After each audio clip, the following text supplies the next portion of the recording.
انصاف کی ایک ایسی داستان رقم کی گئی کہ آئیے آپ کو وہ بھی سناتے ہیں کہ آپ کو معلوم ہو کہ پہلے کے زمانے کے قاضی کتنے امانت دار اور انصاف کے نتیجے تک پہنچنے کے لیے کس حد تک جاتے تھے۔ اللہ کرے کہ آج بھی انصاف کا ایسا دورہ ہو جائے۔ آپ کو تاریخ کے اوراق کی ایک سنہری کہانی کی طرف لیے چلتے ہیں۔ معاملہ یہ تھا کہ فرات کے کنارے کھجوروں کا ایک باغ تھا جس کے مالک چند بھائی اور ان کی ایک بہن تھی۔ بہن نے اپنا حصہ علیحدہ کر کے درمیان میں ایک دیوار تعمیر کروا دی اور ایک فارسی شخص کو اس کی نگہبانی کے لیے مقرر بھی کر دیا۔ اب اس شہر کے امیر موسیٰ بن عیسیٰ نے اس کے بھائیوں سے ان کا حصہ سارا باغ خرید لیا اور اس عورت کو بھی اپنا حصہ بیچنے کو کہا اور بڑی رقم کی اسے آفر بھی دی۔ عورت نے اپنا حصہ بیچنے سے انکار کر دیا تو امیر نے 500 آدمی بھیج کر اس کی دیوار کو گرا دیا اور پورے باغ کو تباہ کر دیا۔ اب جناب ایسا آج ہمارے دور میں بھی ہوتا ہے کہ لوگ کسی کی زمین خریدنا چاہتے ہیں یا قبضہ ہی کر لیتے ہیں، مگر وہ عورت اس زمانے کے بڑے ہی کمال کے جج حضرت سیدنا شریک رحمت اللہ تعالی کے پاس آئی اور ساری کہانی سنا دی اور انہوں نے کہا کہ مجھ مظلومہ کو میرا حق دلوایا جائے۔ اس مظلومہ کی انہوں نے فریاد سنی اور اس لیٹر کو سیل لگا کر حکم نامہ اس عورت کے سپرد کیا اور کہا کہ تم امیر موسیٰ بن عیسیٰ کے پاس جاؤ اور یہ حکم نامہ اسے دے کر کہو کہ جج صاحب کی عدالت میں حاضر ہو جاؤ۔ عورت وہاں سے نکلی اور دربان کو اس نے جج صاحب کا پیغام سنایا کہ جا کر امیر صاحب کو بتا دیں۔ تو موسیٰ بن عیسیٰ نے جب حکم نامہ دیکھا تو ایک آفیسر سے جا کر کہا کہ جاؤ اور جج شریک کے پاس جا کر کہو کہ ایک عورت نے مجھ پر ناحق دعویٰ کیا اور تم اس کے دعوے پر مجھے عدالت میں طلب کر کے اس کی مدد کر رہے ہو۔ آفیسر کو مجبوراً جانا ہی پڑا، مگر آفیسر کو معلوم تھا کہ اسلام کا یہ انصاف پسند جج ایک مجرم کا پیغام لانے پر مجھے ضرور قید میں ڈال دے گا۔ اسے معلوم تھا کہ ہمارے امیر صاحب غلط کر رہے ہیں اور عورت مظلوم ہے۔ بہرحال جاتے ہوئے اس آفیسر نے اپنے غلاموں سے کہہ دیا کہ میرے لیے جیل میں بستر وغیرہ کا انتظام کر دو کیونکہ آج میں نے جیل جانا ہے، جج صاحب نے مجھے چھوڑنا نہیں۔ بہرحال ایسا ہی ہوا کہ جب وہ آفیسر جج صاحب کے پاس اپنے امیر کا اپنے آقا کا پیغام لے کر پہنچا تو جج صاحب نے حکم دیا کہ اسے گرفتار کر کے قید خانے میں ڈال دو۔ جب وہ امیر موسیٰ بن عیسیٰ کو اپنے آفیسر کی گرفتاری کی خبر پہنچی تو اس نے اپنے دربان کو جج کی طرف بھیجا کہ آپ نے ہمارے قاصد کو گرفتار کر لیا، اس نے تو صرف پیغام پہنچایا تھا، اس کا کیا قصور ہے؟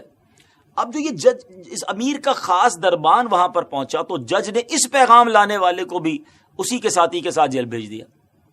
اب موسیٰ بن عیسیٰ کو اپنے دربان خاص کی جب گرفتاری کی اطلاع پہنچ گئی تو اس نے عصر کی نماز کے بعد کوفہ کے با اثر اور نمایاں لوگوں کو پیغام دیا کہ جاؤ اور جج صاحب سے کہو کہ ان کو میرا سلام بھی کہنا اور انہیں کہنا کہ آپ نے میری بے عزتی کی ہے، میں کوئی عام آدمی نہیں ہوں۔ کوفہ کے با اثر لوگوں نے یہ پیغام لیا اور جیسے ہی جج صاحب کے پاس گئے تو وہ جج صاحب کہتے ہیں کہ تمہیں ایک ایسے شخص کی طرفداری کرتے ہوئے دیکھ رہا ہوں جو حق پر نہیں ہے۔ پھر با آواز بلند فرمایا کہ کیا یہاں قبیلے کے جوان موجود ہیں؟ تو کچھ نوجوان بھی آگے آ گئے۔ اب جج صاحب نے فرمان جاری کیا کہ ایک ایک کا ہاتھ پکڑو اور ان سب کو جیل پہنچا دو۔ خدا کی قسم آج کی رات یہ لوگ جیل میں گزاریں گے تاکہ آئندہ یہ کسی ظالم کی طرفداری کرتے ہوئے اس کا پیغام نہ لائیں۔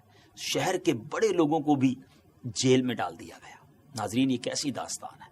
اب امیر موسیٰ بن عیسیٰ کو ان کی گرفتاری کی جب اطلاع ملی تو رات کے وقت وہ خود جیل آیا، دروازہ کھلوایا اور سارے قیدیوں کو اس نے آزاد کروا دیا۔ صبح جب انصاف پسند جرت مند قاضی صاحب کو معلوم ہوا کہ آرڈر کے خلاف امیر نے آ کر سب کو رہا کر دیا ہے تو قاضی صاحب نے رجسٹر منگوایا اور اس پر سیل لگائی اور تمام ریکارڈ کو گھر بھجوا کر خادم کو سواری لانے کا حکم دیا اور کہا کہ اب ہم کوفہ میں نہیں رہیں گے۔ خدا کی قسم ہم نے امیر المومنین سے یہ عہدہ ڈیمانڈ کر کے نہیں لیا تھا، بلکہ ہمیں تو مجبور کیا گیا تھا کہ ہماری حفاظت اور سرپرستی کی ذمہ داری لی گئی تھی۔ اب کوفہ میں انصاف قائم کرنا مشکل ہو گیا ہے، لہٰذا مجھے یہ عہدہ نہیں چاہیے۔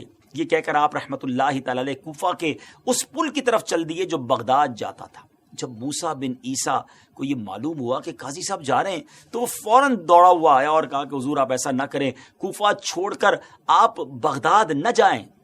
مگر قاضی صاحب بھی قاضی صاحب تھے۔ قاضی صاحب کہتے ہیں میں اس وقت تک نہیں رکوں گا کہ جن جن کو آپ نے آزاد کیا ہے ان کو پھر جیل میں ڈالا جائے۔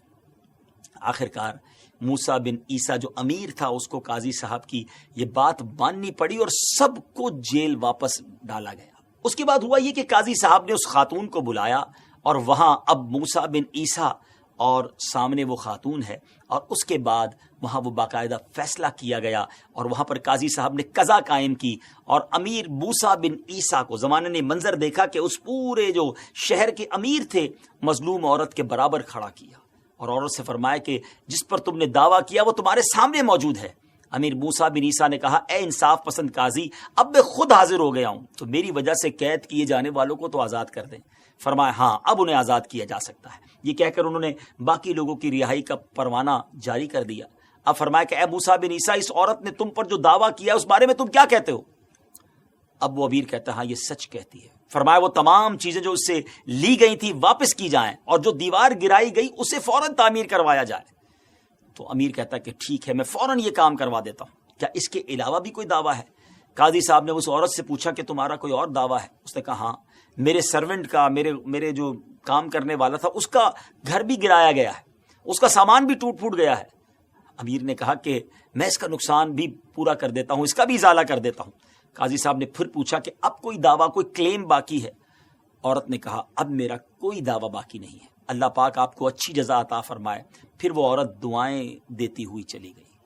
ناظرین، یہ تھے اس زمانے کے قاضی، یہ تھا انصاف کا انداز۔ امیر اور غریب سب کے لیے ایک انداز ہوا کرتا تھا۔ اللہ کرے کہ آج بھی ایسا دور آ جائے، اور اگر ایسے لوگ ہمیں سن رہے ہیں جو انصاف کرنے کے موقع پر ہوتے ہیں، جو اس سیٹ پر موجود ہوتے ہیں، اللہ پاک انہیں بھی صحیح معنوں میں انصاف کرنے کی توفیق عطا فرمائے۔